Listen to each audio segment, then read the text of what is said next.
Okay, we have started the banking and finance chapter. In that, we have covered banking. Next is finance. Finance me already तुम्हाला सांगितलं आहे की आपल्याला business जर startup करायचा असेल, जेव्हा गरज पडेल तेव्हा पैसे प्रोव्हाइड करणे. Finance is nothing but the provision of money when the business requires it. That is called as finance. The purpose फायनान्सची गरज काय आहे की आपल्याला जर स्मूथ रनिंग बिझनेस चालवायचा असेल तर फायनान्सची गरज असते. त्यामुळे आपल्याला हे फायनान्स गरजेचं आहे. नेक्स्ट आहे टाइप्स ऑफ फायनान्स. टाइप्स कुठले? फिक्स कॅपिटल आणि वर्किंग कॅपिटल. फिक्स म्हणजे काय की ह्याच्यामध्ये आपण काय करतो फिक्समध्ये की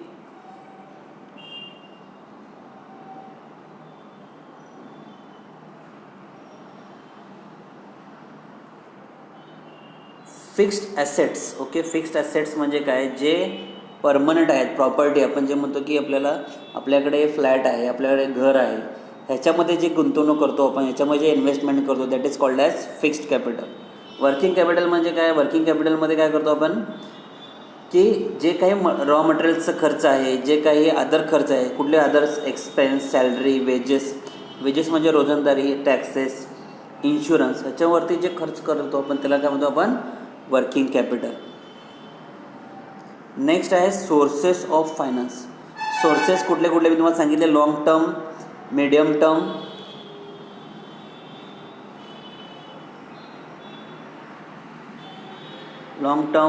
मीडियम टर्म आणि शॉर्ट टर्म. ओके, लॉंग टर्ममध्ये कुठले कुठले? Shares, debentures, plugging back of profit, financial institutions.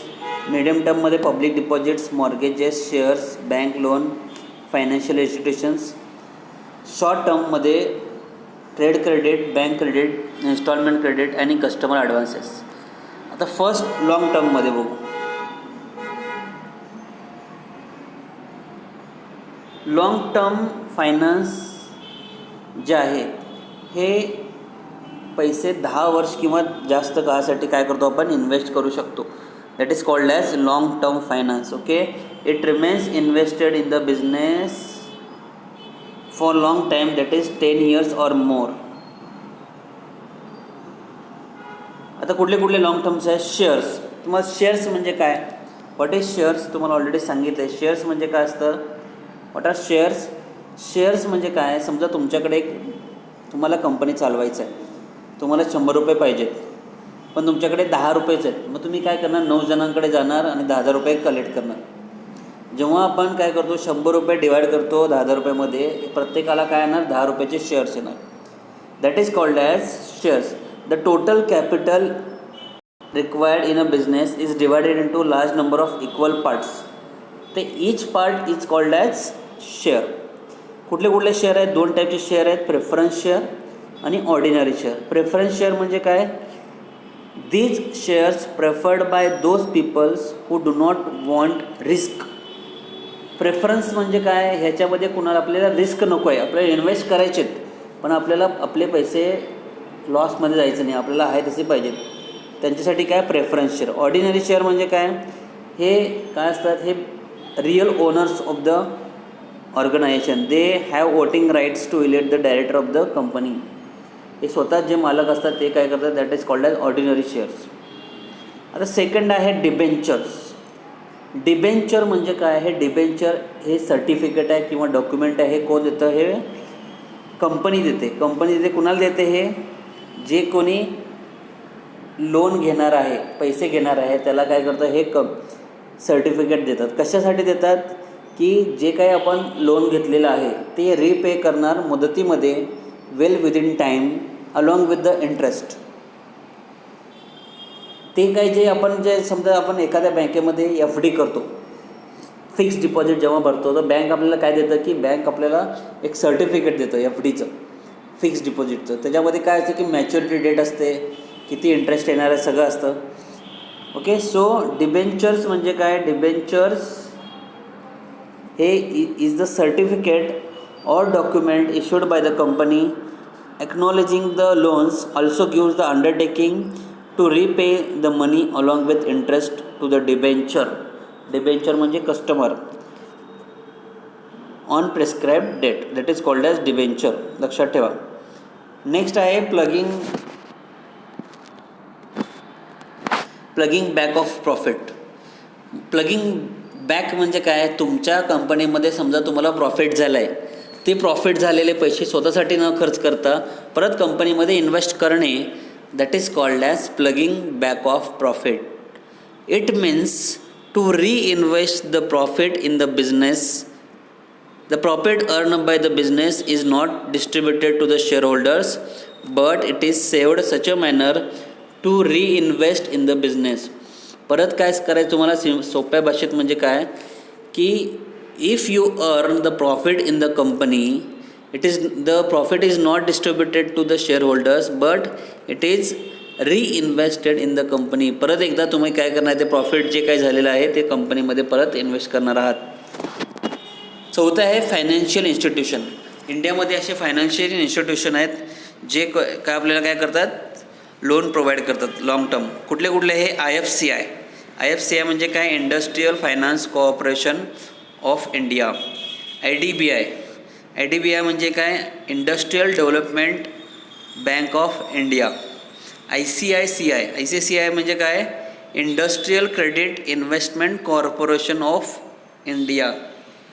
IRBI म्हणजे काय, industrial reconstruction bank of India. Okay. Next आहे medium term finance. Medium term फायनान्समध्ये कुठले कुठले येतात, हे जनरली किती ते वर्ष करतात की हे 3 ते 10 वर्षासाठी इन्व्हेस्टमेंट असते मीडियम टर्म फायनान्स. ह्याच्यामध्ये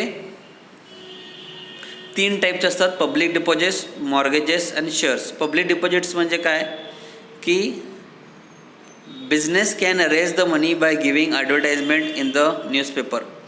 पब्लिक म्हणजे काय की हे काय करतात की एका पेपरमध्ये ॲडव्हर्टाइजमेंट देतात. ॲडव्हर्टाइजमेंट देताना ते सांगतात की आमच्या कंपनीमध्ये इन्व्हेस्ट करा, तुम्हाला फायदा पडेल. मग ती कंपनी काय करतात, पब्लिककडून पैसा घेऊन रेज करतात मनी, पैसे वाढवतात, कंपनी वाढवतात. That is called as public deposits. Mortgages म्हणजे काय की हे सिक्युर्ड लोन असते. हे लोकांना काय करतात, लोन प्रोव्हाइड करतात, त्याच्याबद्दल ते सिक्युरिटी काहीतरी ठेवून घेतात. शेअर्स म्हणजे तुम्हाला ऑलरेडी आत्ता सांगितले. शेअर म्हणजे काय की the total capital required is divided into number of each part is called as share. समजा तुम्हाला कंपनी स्टार्ट करायचं आहे, तुम्हाला एखादी कंपनी स्टार्ट करायचं आहे, तुम्हाला 1000 रुपये लागणार आहेत, पण तुमच्याकडे 100 रुपये आहेत. मग तुम्ही 900 रुपये काय करणार की प्रत्येकाकडून घेणार, आणि ते समजा तुम्ही 10 लोकांकडून 100 रुपये घेतला तर एक शेअर किती झालं, तुम्ही 100 रुपयाचं. हे प्रत्येक 100 रुपयाला काय म्हणतो आपण, शेअर्स म्हणतो. 2 टाईपचे शेअर्स असतात, एक प्रेफरन्स शेअर आणि दुसरं असतं हे ऑर्डिनरी शेअर. ठीक आहे. लास्ट आहे short term finance. Short term finance म्हणजे काय, हे जनरली 2 वर्षापेक्षा कमी इन्व्हेस्टमेंट असतं. कुठले असतं, trade credit, bank credit, instalment credit आणि कस्टमर ॲडव्हान्सेस. ट्रेड क्रेडिट म्हणजे काय, this credit is given by manufacturer and wholesaler to the retailer for selling of goods. Generally हे क्रेडिट असतं 30 to 90 days. व्यापारी लोकांना जे आपण क्रेडिट म्हणजे काय, उधार जे देतो, हे जनरली किती असतं, 30 to 90 days. That is called as trade credit. Bank credit म्हणजे काय, bank provide overdraft facility, cash credit facility, loans and discounting of bills. ठीक आहे. या प्रकारे काय करतं, बँक क्रेडिट देतं. इन्स्टॉलमेंट क्रेडिट म्हणजे काय, हे जनरली आपण बघतो सध्या की कस्टमर येतात, थोडा ॲडव्हान्स देतात किंवा इन्स्टॉलमेंट पाहिजे असतं त्यांना. बजाज फायनान्समध्ये आपण बघतो की बजाज फायनान्स काय करतात की इन्स्टॉलमेंट देतात. ठीक आहे. ज्यांना रेफ्रिजरेटर करायचं आहे, वॉशिंग मशीन खरेदी करायचं आहे, ते वर्षभराची इन्स्टॉलमेंट, गाडी खरेदी करायचं आहे. Okay. That is called as instalment credit. Customer advances म्हणजे काय, ह्याच्यामध्ये काय करतात, कस्टमर एखादे आयटम घ्यायचं आहे तर त्याला काय करा, सुरुवातीला ॲडव्हान्स पेमेंट रक्कम देऊन काय करतो आपण, त्यांना ते प्राईस किंवा ते प्रोडक्ट देऊ शकतो आपण. Okay. Sometimes a business in short term finance requirement through customer advances. Such advances represent part of price carries no interest. थोडं रक्कम घ्यायची आणि त्या बदल्यात त्यांना एक प्रोडक्ट द्यायचं. That is called as customer advances. Okay, this is about banking and finance. आपण आतापर्यंत काय काय बघितलं बँकिंग अँड फायनान्समध्ये? बँकचे डेफिनेशन बघितले, टाईप्स ऑफ बँक बघितलं, त्यामध्ये इम्पॉर्टंट बँक कुठले? Commercial bank. Okay, commercial bank तुम्हाला 3 टाईपचे सर्व्हिसेस प्रोव्हाइड करतात. Services to the depositors, services by way of loans आणि मिसलेनियस सर्व्हिसेस. ठीक आहे. त्यानंतर आपण बाकीचे पण बँक बघितले, saving bank, land development bank, cooperative bank, mixed bank, exchange bank. आणि नंतर बघितलं आपण फायनान्स. फायनान्समध्ये फायनान्सची डेफिनेशन बघितली आपण, टाईप्स ऑफ फायनान्स बघितले कुठले कुठले आहेत, आणि सोर्सेस ऑफ फायनान्स. महत्त्वाचं आहे सोर्सेस ऑफ फायनान्स. 3 टाईपचे सोर्सेस आहेत, लाँग टर्म, शॉर्ट टर्म आणि मिडियम टर्म. लाँग टर्ममध्ये कुठले कुठले आहेत? Shares, debentures, plugging back of profit and financial institutions. Medium टर्ममध्ये कुठले आहेत? पब्लिक डिपॉझिट्स, मॉर्गेजेस, शेअर्स आणि फायनान्शियल इन्स्टिट्यूशन्स. शॉर्ट टर्ममध्ये ट्रेड क्रेडिट, बँक क्रेडिट आणि इन्स्टॉलमेंट क्रेडिट. आणि लास्ट इज कस्टमर ॲडव्हान्सेस. काही अडचण असेल तर मला विचारा.